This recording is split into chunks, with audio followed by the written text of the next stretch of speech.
Alright, here's my journal for all the songs. I'm listening to them on Spotify, on my headphones, so they're good. And in between every song, uh, I'll give my thoughts. We're doing the aptly named Taylor Swift album, Taylor Swift. Listen to the first song in the album. Alright, first song was Tim McGraw. Um, Notes I wrote down: basic country song, pretty slow, honestly nothing special, and I don't know who Tim McGraw is. That was a fine cookie cutter country song. Moving on. All right, Picture to Burn. Uh, Iconic middle school music. Relatable to good old country girls who were hurt by their significant cowboy. Upbeat. I liked it more than Tim McGraw. Moving on. All right, Teardrops on My Guitar. Melodramatic girl boss anthem. Again, iconic middle school dance music. I can't tell if she hates her heartbreak cowboy or not. What excitement? How much melodrama can we get? And moving on. Place in This World. Probably the most interesting song yet, but the bar's pretty low.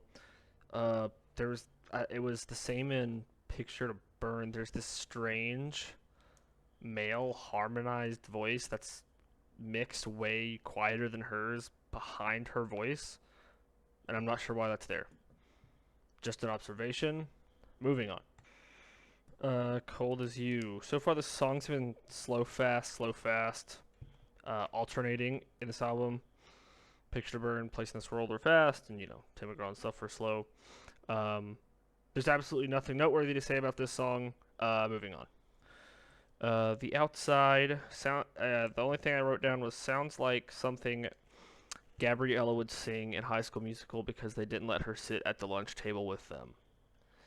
Um, a lot of these songs have a very similar um, feel. The slower songs sound a lot like the other slower songs, and vice versa with the faster songs. So we're going to listen to Stay Beautiful next. So I was wrong when I said it was Stay Beautiful next. It was actually tied together with a Smile next.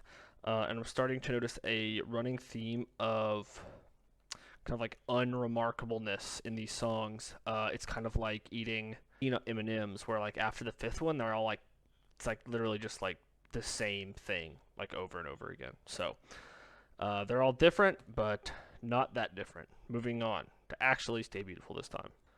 So Stay Beautiful again had that strange male backing track, like harmonizing with her, but like quieter than her, almost like an echo. Very weird. Um, but you know, pretty run of the mill. Moving on. Mary Song, or Oh My or whatever. Basically just spoken word poetry.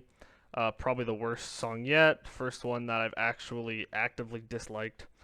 Um, the rest have been fine, but this is like the first one where I would be vehement to skip it in the car. Moving on.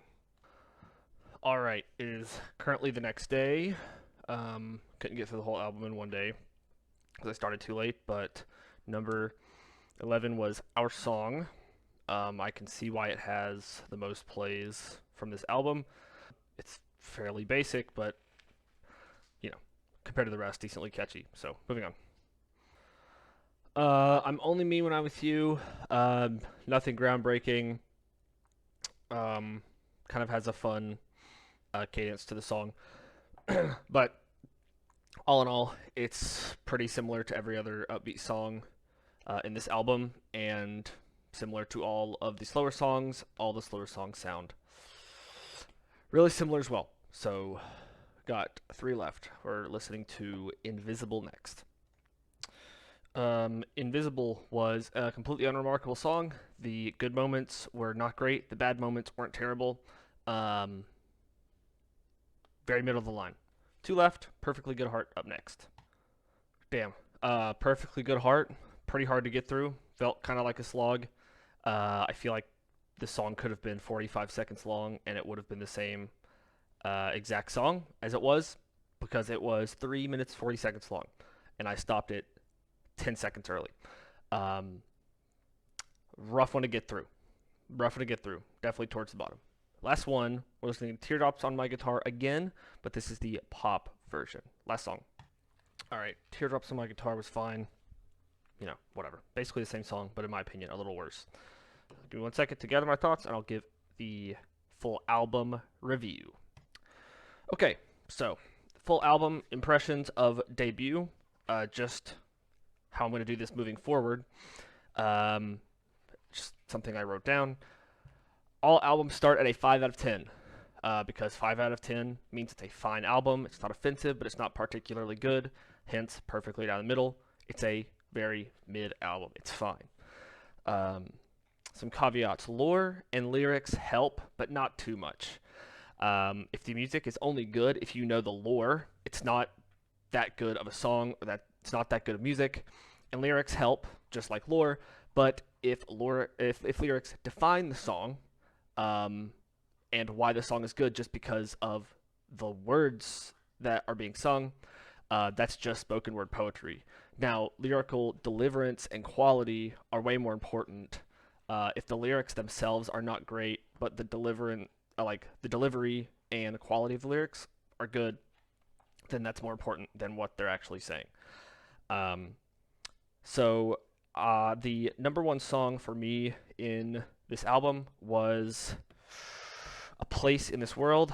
I just thought it had the most kind of interesting elements to it. And the least was Mary's Song. It's that one is far and away the worst song on the album. The only song that I started to kind of get antsy trying to sit through. And I didn't rank the ones in the middle because most of them are a little too similar to be ranked. So overall, I'm going to give a Debut a 4 out of 10. Not awful, but not particularly good either. The whole album is a little too similar, and nothing really stands out above the rest. So that is Debut, and we are going to move on to Fearless.